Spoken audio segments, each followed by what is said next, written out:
Como seres humanos siempre hemos sentido la necesidad de expresar nuestros pensamientos, sentimientos y experiencias tanto positivas como negativas. Pero no siempre somos capaces de hacerlo, o no tenemos el valor para afrontar nuestras realidades y situaciones. Estamos en una constante búsqueda de la verdad, de una respuesta, de apoyo y consejo. Entonces, ¿qué sería el psicoanálisis? El psicoanálisis es una práctica terapéutica fundada por el neurólogo Sigmund Freud alrededor de 1896. El concepto de psicoanálisis explica, por una parte, el modelo teórico descriptivo y explicativo de los mecanismos, procesos y fenómenos implicados en la vida anímica humana. Este modelo se basó inicialmente en la experiencia de Sigmund Freud en el tratamiento clínico de pacientes que presentan neurosis, fobias y diversos padecimientos psíquicos. Por otra parte, psicoanálisis es el método y técnica de tratamiento psicoterapéutico basado en la exploración del inconsciente a través de la asociación libre. Entiendo. Según Leo, la definición clásica de Freud incluye los siguientes 3 aspectos. Primero, el método de investigación que consiste esencialmente en evidenciar la significación inconsciente de las palabras, actos de un individuo. Este método se basa principalmente en las asociaciones libres del sujeto, que garantizan la validez de la interpretación. El segundo es el método psicoterápico basado en esta investigación y caracterizado por la interpretación controlada de la resistencia, de la transferencia y del deseo. Entonces, en este sentido se utiliza la palabra psicoanálisis como sinónimo de cura psicoanalítica.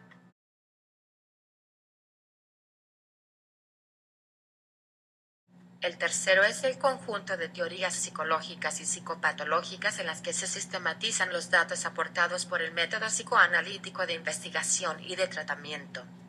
El psicoanálisis es una teoría sobre los procesos psíquicos inconscientes, que presenta una concepción ampliada de la sexualidad, de sus relaciones con el acontecer psíquico y su reflejo en lo sociocultural. Exacto. Este incluye una serie de métodos para la investigación de la experiencia, el pensamiento y la conducta humana, tanto de sujetos individuales como de grupos y culturas.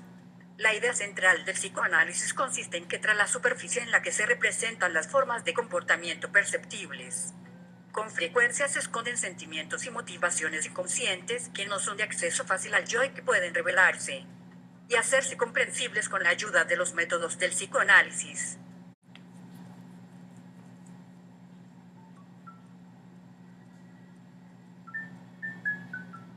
Hablemos un poco sobre la historia de Freud y el psicoanálisis. Hablemos un poco sobre la historia de Freud y el psicoanálisis. Freud, alumno de Jean-Martin Charcot en el Hospital Salpêtrière de París entre los años 1885 y 1886.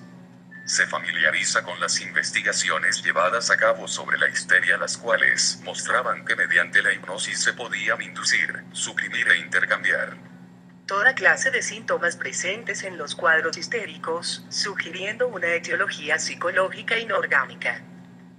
Muy bien. Luego de esto, Freud propuso la teoría de que los síntomas histéricos y neuróticos tenían como causa núcleos traumáticos reprimidos en el inconsciente, por ser moralmente inaceptables para el yo del sujeto. Freud postuló que estos núcleos patológicos consistían en uno o varios sucesos de precoz experiencia sexual, perteneciente a la más temprana infancia. Así es, en un momento posterior, Freud decide abandonar la hipnosis, explicando que no es de por sí susceptible de ser aplicada en todos los casos. Por otra parte, se le adjudica como fallido que tras un periodo de recuperación, luego de haber sido aplicada, los síntomas retornaban nuevamente, imponiendo la tarea de repetir el tratamiento. Esto llevó a Freud a concentrarse en estudiar la superficie psíquica que el analizado presenta cada vez, y se vale del arte interpretativo, en lo esencial, para discernir las resistencias que se recortan en el enfermo y hacérselas conscientes. Sí, en 1897, Freud aplicó a su propia persona la experiencia clínica acumulada y comenzó un estudio profundo de sus recuerdos, deseos y emociones que le permitieron reconstruir su infancia. Este estudio su psiquismo, considerado acto fundador del psicoanálisis, es conocido como autoanálisis. Freud creó una técnica la cual consistía en dejar al paciente hablar acerca de cualquier cosa que le llegase a la mente sin tener control alguno de lo que expresara sobre sus pensamientos y fantasías. A este proceso se le conoce como asociación libre. Un área utilizada por la asociación libre es la de los sueños, considerada la vía regia al inconsciente. Para el psicoanálisis los sueños son siempre realizaciones de deseos, los cuales generalmente se disfrazan por ser inaceptables para la organización consciente del individuo. Freud distingue en la estructura del sueño el contenido manifiesto, que generalmente parece incoherente y sin sentido, pero que presenta algún tipo de historia narrativa, y el contenido latente, que se refiere a las asociaciones que se despliegan a partir del sueño manifiesto. Así es, colega, el sueño es una formación producida por el trabajo del sueño que transforma el material latente mediante la condensación, el desplazamiento, el trastorno. En su contrario, hay diversos tratamientos que las representaciones inconscientes reciben en virtud de su estructura y que Freud designó como desfiguración aníbrica. Los sueños son figuraciones capaces de acceder a la conciencia, ya que en esta situación de reposo es cuando la censura se encuentra más relajada y la resistencia se encuentra débil. Los anhelos y deseos que tienen prohibido el acceso en los estados conscientes tienen una oportunidad de escaparse tras el velo de la desfiguración onírica. Gracias, profesora.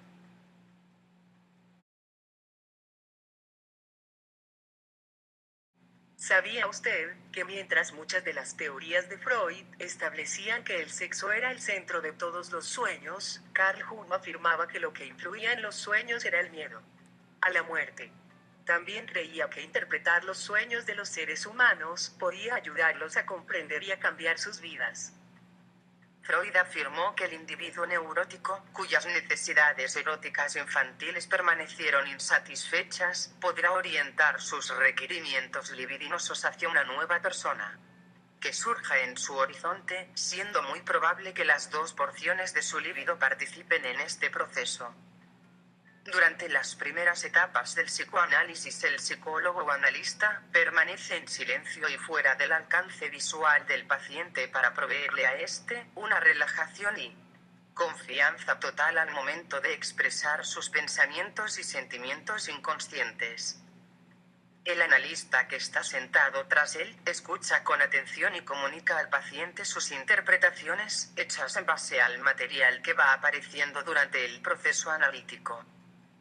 El analista entrega estas interpretaciones a su paciente tantas veces como considere conveniente y en las situaciones que decida.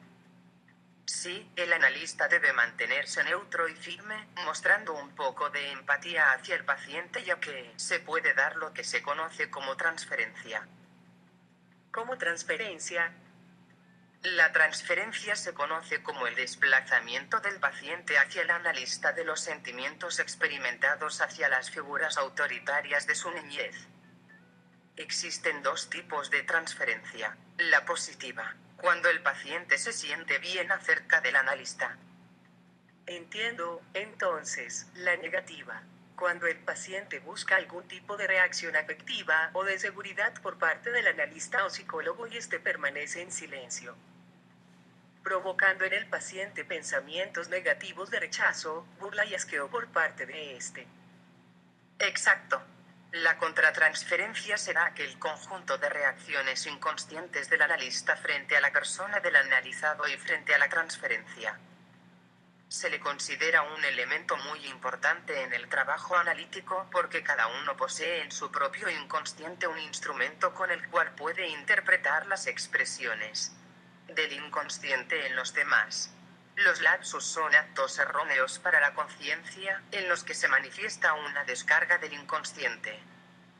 Para Freud, expresa un motivo personal relevante, desconocido para la personalidad consciente. A menudo el lapsus no es obvio y se revela solo después de una larga cadena de asociaciones.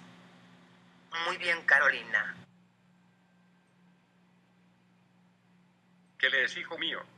un artículo que se conoce como las tópicas. ¿De qué se trata?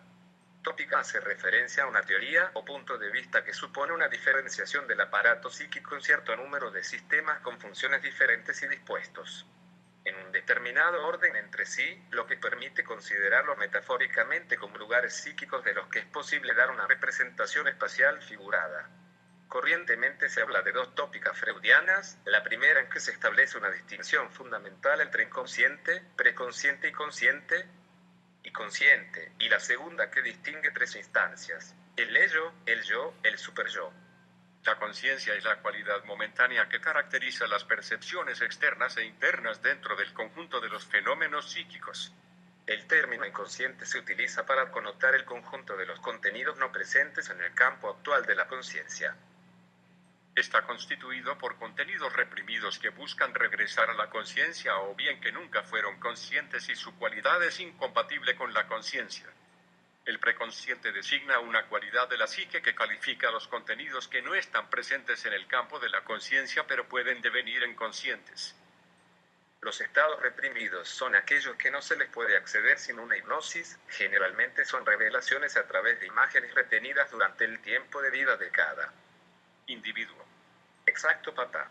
El id es la instancia más antigua y original de la personalidad y la base de las otras dos. Representa nuestros impulsos o pulsiones más primitivos. Constituye, según Freud, el motor del pensamiento y el comportamiento humano. Opera de acuerdo con el principio del placer. Y desconoce las demandas de la realidad. El superyo es la parte que contrarresta al id. Representa los pensamientos morales y éticos recibidos de la cultura. Consta de dos subsistemas: la conciencia moral y el ideal del yo. La conciencia moral se refiere a la capacidad para la autoevaluación, la crítica y el reproche. El ideal del yo es una autoimagen ideal que consta de conductas aprobadas y recompensadas. El yo actúa como un intermediario entre el id y el superyo, sigue al principio de realidad, satisfaciendo los impulsos del id de una manera apropiada en el mundo externo.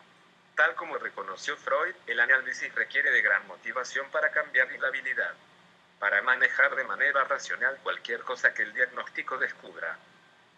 Hablemos un poco sobre los mecanismos de defensa. En la teoría psicoanalítica freudiana, los mecanismos de defensa son estrategias psicológicas inconscientes puestas en juego por diversas entidades para hacer frente a la realidad y mantener la autoimagen. Las personas sanas normalmente utilizan diferentes defensas a lo largo de la vida. Un mecanismo de defensa del yo deviene patológico solo cuando su uso persistente conduce a un comportamiento inadaptado tal que la salud física o mental del individuo se ve afectada desfavorablemente. El propósito de los mecanismos de defensa del yo es proteger la mente sí mismo yo de la ansiedad o sanciones sociales o para proporcionar un refugio frente a una situación a la que uno no puede hacer frente por el momento.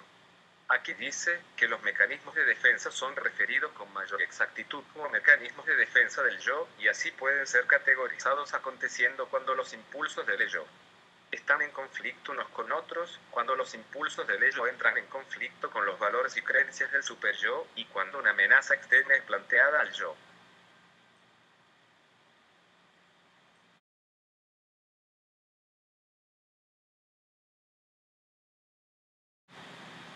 Clase. El término mecanismo de defensa es entendido a menudo refiriéndose a un término característico de rasgos de personalidad que surgen debido a la pérdida o experiencias traumáticas, pero con mayor precisión se refiere a diferentes tipos de reacciones. Los mecanismos de defensa se confunden a veces con estrategias de afrontamiento. Las llamadas técnicas de ajuste básico, mecanismos homeostáticos, estrategias de afrontamiento son, junto a los mecanismos de defensa, mecanismos psicológicos que reducen las consecuencias de un acontecimiento estresante, de modo que el individuo puede seguir funcionando normalmente. Estrategias de afrontamiento se refiere a actividades y comportamientos de las que el individuo es consciente y mecanismos de defensa se refiere a procesos mentales inconscientes. Los mecanismos de defensa, que como se ha dicho son comportamientos inconscientes, son diversas formas de defensa psicológica con las cuales el sujeto consigue vencer, evitar, circundar, escapar, ignorar o sentir angustias, frustraciones y amenazas por medio del retiro de los estímulos cognitivos que las producirían. Entre los mecanismos de defensa se incluyen los siguientes. Menciona tú uno, y yo mencionaré el que le sigue. 1. Condensación. 2. Desplazamiento. 3. Disociación. 4. Formación reactiva. 5. Negación. 6. Proyección. 7. Racionalización. 8. Represión. 9. Regresión. Algunos otros son Identificación proyectiva, intelectualización, sublimación, supresión, introyección, fijación. En conclusión, el psicoanálisis tiene como objetivo que el paciente logre una comprensión profunda de las circunstancias, generalmente inconscientes, que han dado origen a sus afecciones o son la causa de sus sufrimientos o malestares psíquicos. Gracias por su atención. Esperamos que les haya sido de su agrado.